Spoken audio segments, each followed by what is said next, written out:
नमस्कार मेरे प्रिय छात्रों, फिर एक बार आप सभी लोगों का ऑनलाइन कक्षा में स्वागत है। मैं डॉक्टर सूरज लोकापुर, प्रवक्ता हिंदी विभाग, गोगटे उपाधि पूर्व महाविद्यालय बेलगावी की ओर से आप सभी लोग का फिर से एक बार स्वागत करता हूँ।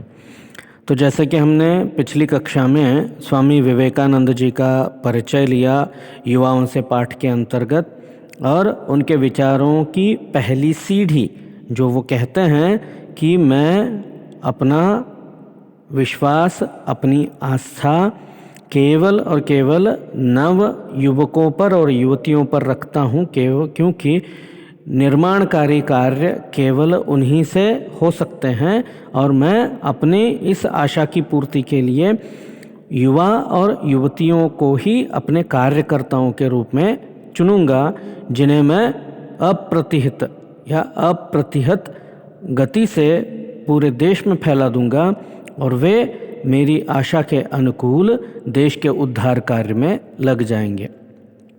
तो इसी संदर्भ को आगे बढ़ाते हुए विवेकानंद जी आगे बढ़ते हैं और कहते हैं, भारत का पुनरुत्थान होगा। पुनरुत्थान अर्थात नवनिर्माण। अभी भारत की स्थिति उतनी अच्छी नहीं है जितनी कि होनी चाहिए थी। विवेकानंद जी का मानना था कि भारत धर्म, संस्कृति, राजनीति, शिक्षण तथा अर्थव्यवस्था में संपूर्ण संसार का निर्देशक बन सकता है। It can direct the whole world. लेकिन फिर भी हमसे वो कार्य आज तक संपन्न नहीं हो पा रहा है। इतिहासकार इसके लिए कारण मानते हैं ब्रिटिशों के ज़माने का जो हम पर अत्याचार हुआ, वो सारी चीज़ें। हाँ, फिलहाल वो उन विषयों पर हम चर्चा नहीं करेंगे। विवेकानंद के आदर्शों को लेकर आगे बढ़ते हैं। तो वो कहते हैं भारत का पुनरुत्थान होगा, अनिवार्य है। भारत का नवनिर्माण करना अनिवार्य है। कैसे होगा? पर वह शारीरिक शक्ति से नहीं वरन आत्मा की शक्ति द्वारा संभव है। शारीरिक शक्ति से हम देश को नहीं बदल सकते, देश की सीमा का विस्तार नहीं कर सकते, लेकिन हम देश में रहकर, देश के प्रति जागृत रहकर, आत्मा एवं आस्था के साथ हम देश का उद्धार अवश्य कर सकते हैं। इसलिए वो कहते हैं देश का नवनिर्माण, देश का उद्धार जो है, भारत का नवनिर्माण जो है, वो आत्मिक शक्ति द्वारा मात्र संभव है। वह उत्थान विनाश की ध्वजा लेकर नहीं वरन शांति और प्रेम की ध्वजा से संभव है। उत्थान अर्थात नवीनता, उत्कृष्टता। तो इन चीज़ों के लिए हमें किसी से युद्ध करने की, लड़ने की या विनाश के रास्ते पर चलने की ज़रूरत नहीं है। वो शांति और प्रेम की सद्भावना के साथ भी वो कार्य पूर्ण हो सकता है। ये विवेकानंद जी का मानना था।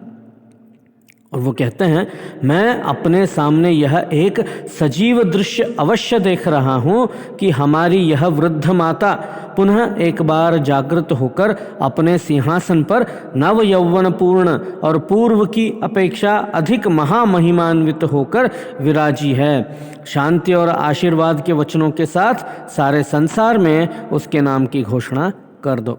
वो कहता है, भारत की विचारधारा हो, भारत की जीवन शैली हो, वो पुरानी होती चली है।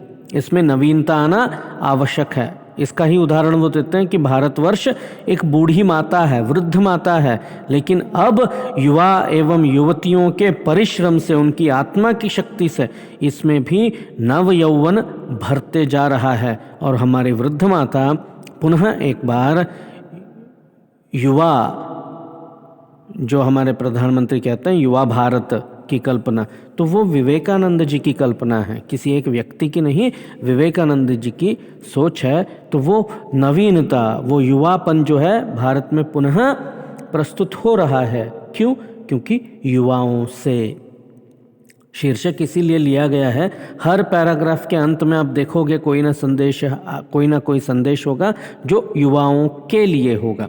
तो इस प्रकार वो कहते हैं कि हमारी जो माता है भारत माता, अब ये नव यौवन से परिपूर्ण है, ये सदृढ़ बन चुकी है और ये कमज़ोर नहीं है। लेकिन हम सदृढ़ हैं ये सोचकर हम किसी पर अत्याचार नहीं कर सकते। हम शांति एवं सौहार्द के वचनों से पूरे संसार में अपनी प्रस्तुति कर सकते हैं, अपने नाम की घोषणा कर सकते हैं। फिर वो तीसरे पैराग्राफ में कहते हैं, देखो वह निद्रित भारत अब जागने लगा है।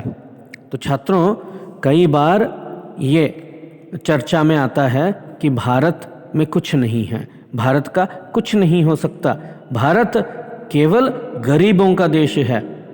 तो ये बात सही नहीं है।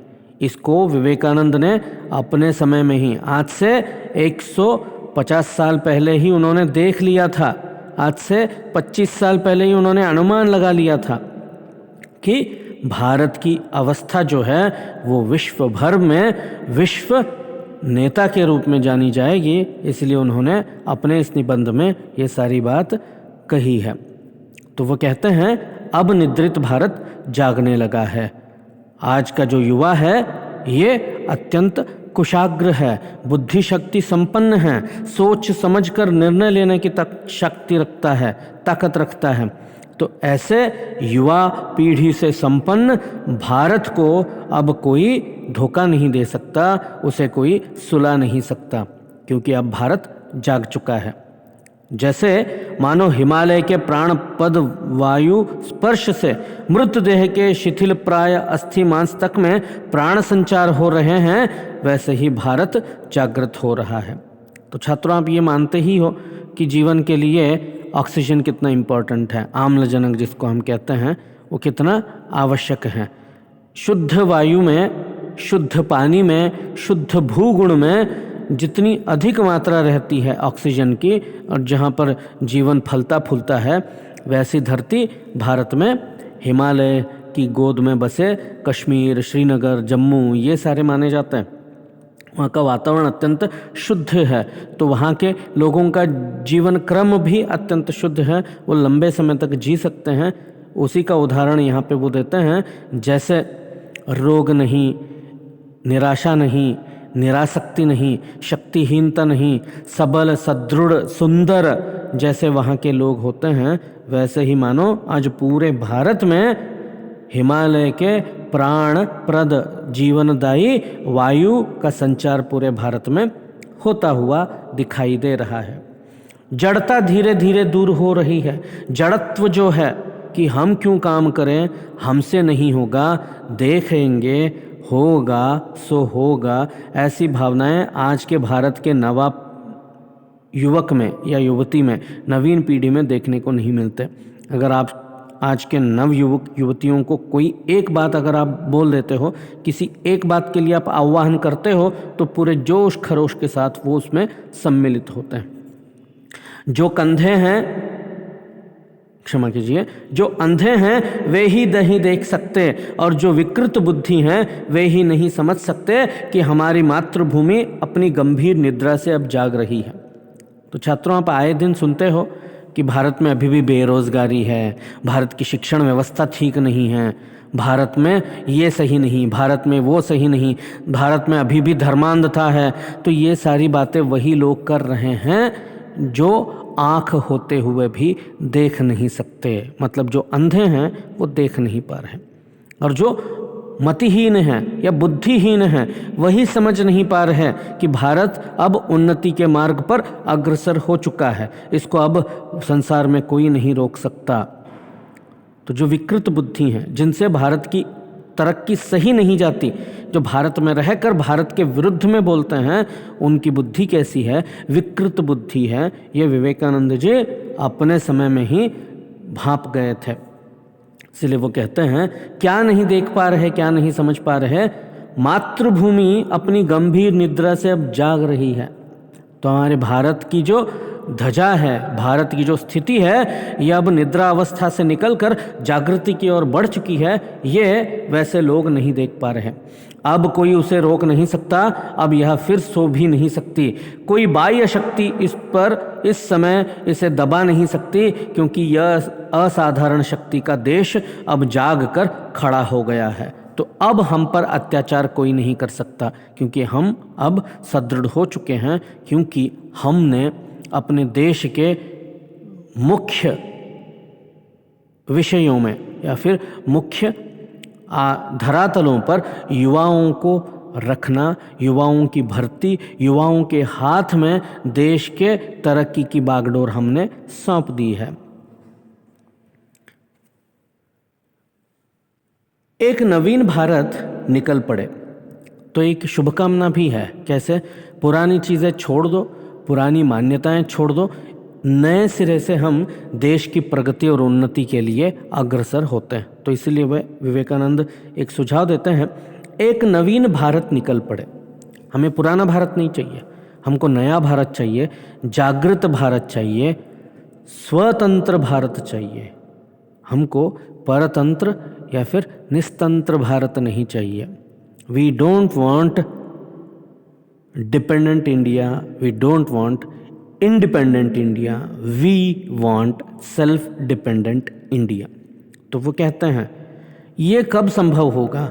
जब प्रत्येक युवा अपना कर्तव्य अपना समझकर उसे शिरोधार्य करके आगे बढ़ेगा, तभी होगा। इसीलिए विवेकानंद कहते हैं निकल पड़े, निकले हल पकड़कर, किसानों की कुटी भेद कर, मछुआ मोची मेहतरों की झोपड़ियों से, निकल पड़े बनियों की दुकानों से, भुजवा के भाड़ के पास से, कारखाने से, हाट से, बाजार से, निकले झाड़ियों से, जंगलों से, पहाड़ों से, पर्वतों से। तो छात्रों, आप समझ रहे हो कि ये क्या कह रहे हैं?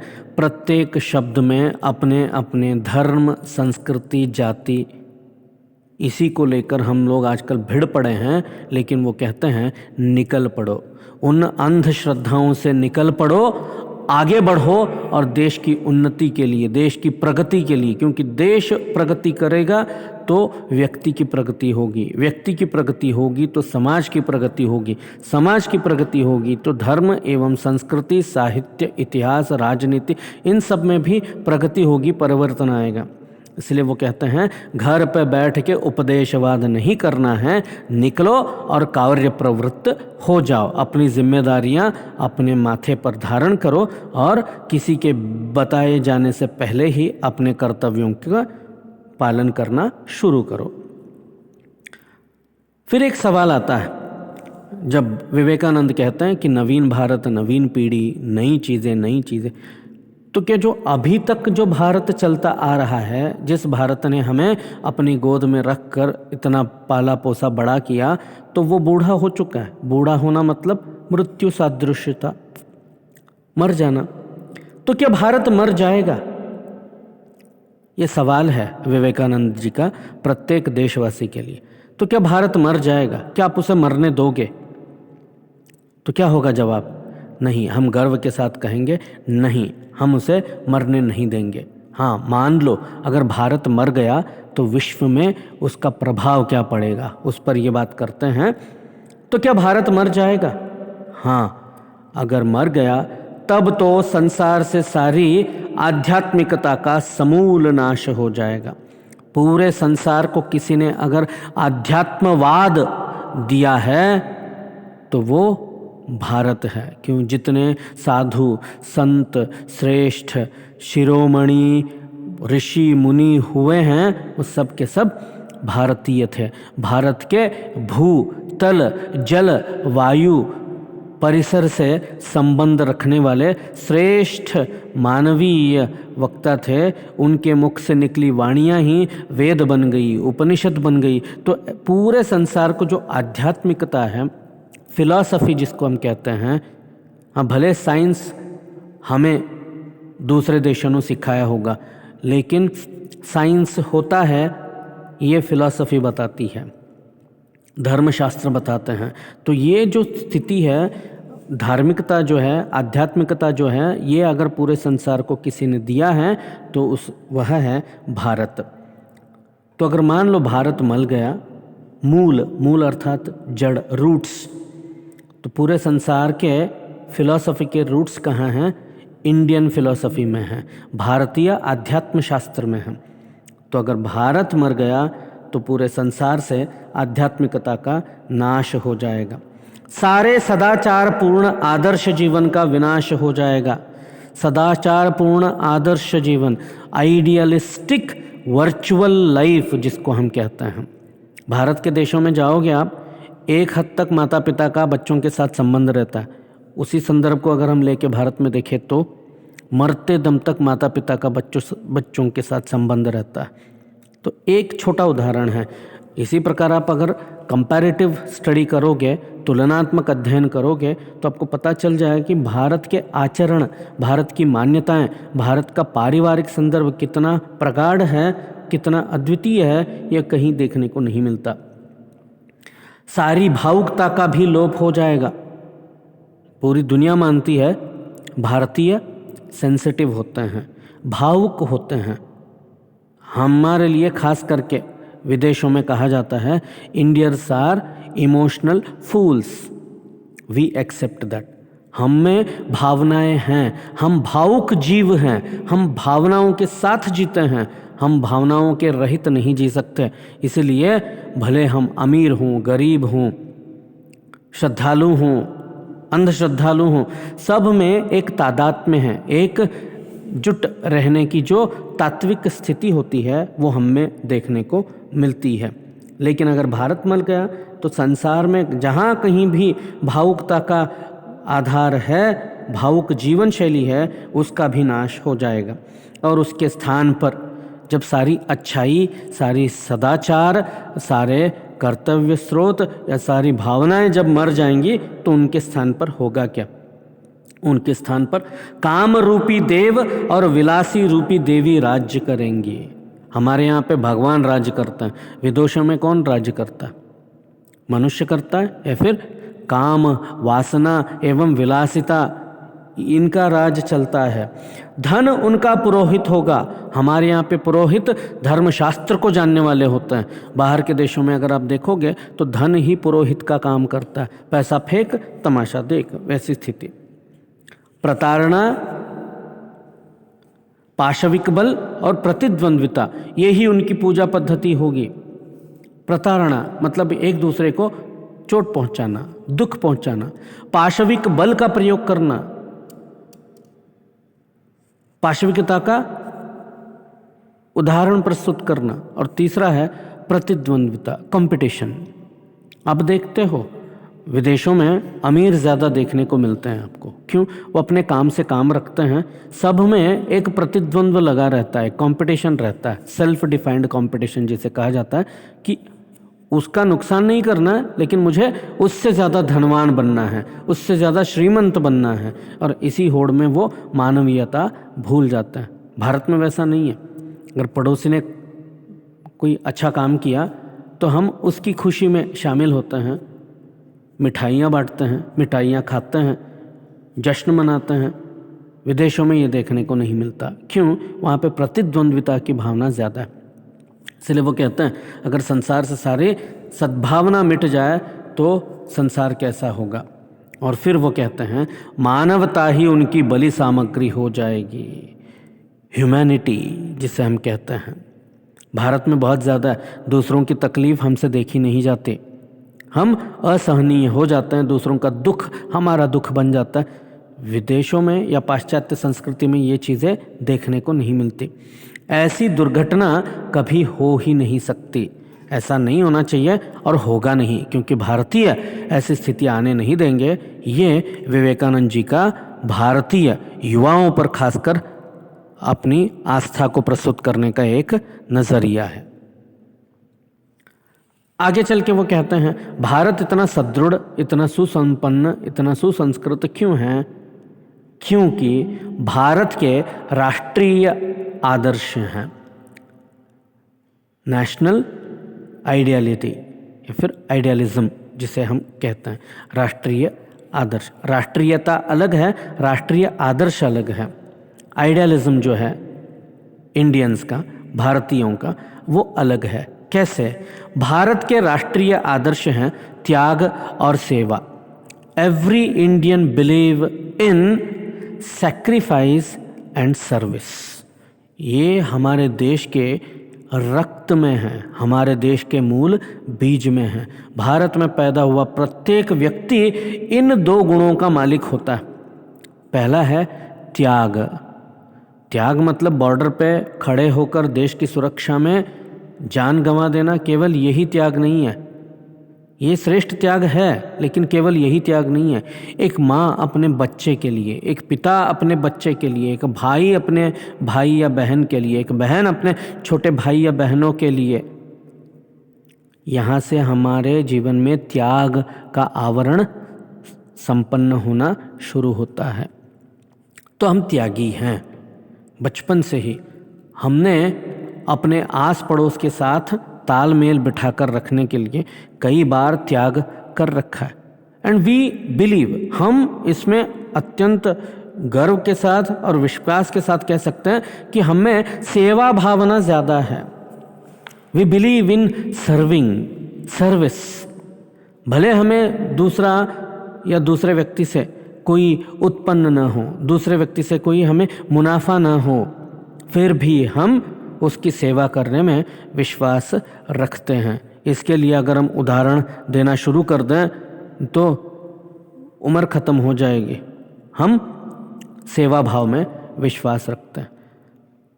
तो विवेकानंद वही कहते हैं, आप 4 धाराओं में तीव्रता उत्पन्न कीजिए और शेष सब अपने आप ठीक हो जाएगा। 4 धाराएं कौन कौन सी हैं? 4 धाराएं तो पहले तो 2 वो देते हैं, त्याग एवं सेवा, और तीसरा है कर्तव्य, और चौथा है जिम्मेदारियां। तो ये 4 धाराएं हैं, इनमें आप तीव्रता ले आइए, बाकी सब अपने आप ठीक हो जाएगा। इसलिए वो कहते हैं काम में लग जाओ, फिर देखोगे इतनी शक्ति आएगी कि तुम उसे संभाल नहीं सकोगे। काम में लगो, बैठकर बातों से काम नहीं चलता, आपको काम में लग जाना ज़रूरी है। आप काम करना शुरू कर दो। दूसरों के लिए रत्ती भर सोचने, काम करने से भीतर की शक्ति जाग उठती है। यही है सेवा भाव, दूसरों के लिए काम करना, अपने स्वार्थ के लिए नहीं, दूसरों के भले के लिए, दूसरों के भवितव्य के लिए काम करना। तो अपार शक्ति का संचय होता है। दूसरों के लिए रत्ती भर सोचने से धीरे धीरे हृदय में सिंह का सा बल आता है। सिंह का बल, सिंह जंगल का राजा माना जाता है, केवल अपने बड़े शरीर के कारण नहीं, अपने नाखूनों के कारण नहीं, अपने दांतों के कारण नहीं, उसमें कुछ विशेष गुण हैं। जैसे बलशाली तो है, वो अपना बल सही दिशा में लगाता है, वो व्यर्थ अपने बल का प्रदर्शन नहीं करता, वो सही दिशा में, सही समय पर, सही मौके पर अपना बल प्रदर्शन करता है। तो तुम में सिंह का बल जब आएगा तो तुम्हें भी सिंह की तरह अपने देश, अपने जन, अपने परिवार, अपने संस्कार, अपने संस्कृति, अपने समाज का नियमन करना होगा। You need to lead them. तुम लोगों में मैं इतना स्नेह करता हूँ, परंतु यदि तुम लोग दूसरों के लिए परिश्रम करते करते मर भी जाओ तो भी यह देखकर मुझे प्रसन्नता ही होगी। विवेकानंद कहते हैं हमारा आपसी संबंध बहुत प्रेमपूर्ण है, हम एक दूसरे से बंधे हुए हैं। अगर तुम मर गए तो मुझे दुख होगा, लेकिन नहीं मेरे युवा मित्रों, तुम मर गए तो मुझे दुख नहीं होगा, मुझे गर्व होगा। लेकिन कब?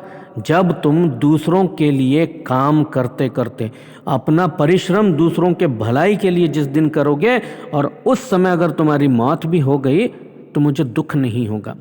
भले मैं तुमसे प्रेम करता हूँ, लेकिन तुम्हारी मृत्यु पे मुझे दुख नहीं होगा, क्योंकि तुम दूसरों के सेवक बनकर, दूसरों की सेवा करते करते मरे हो, तो मुझे गर्व का ही अनुभव होगा, मैं प्रसन्न रहूँगा। तो आज की कक्षा के लिए इतना काफ़ी है। अगली कक्षा में इसका अगला हिस्सा लेकर हम प्रस्तुत होंगे। धन्यवाद।